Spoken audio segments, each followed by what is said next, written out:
paprasčiausias kambariai, bet tuo pačiu ir keiščiausias kambariai.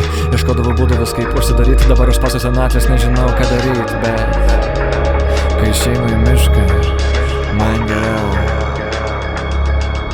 nes pasirodo savęs bejojau, ne kitų žmonių galvojau, kad į mane nukreipti žvilgsniai jų. Tada supratau, kad milijonai aplink tokių pačių.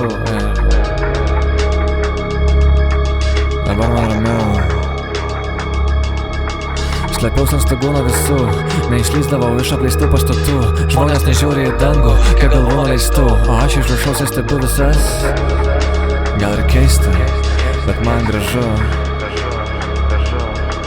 Mačiau žmonių visokių, piktų ir laimingų, gražių ir baisių, greitų ir lėtų, patenkintų ir savim nusivylusių. Ir kiekvienu mačiau kažkiek save. Bet kol kiti mokės algebrą, aš mokiaus iš pakaroklį, rinkos nukariauti, o tam man geriau šokti. Kokios substancijos man gali duoti, tai ko vis dar nenustoju ieškoti. Mama, viskas gerai.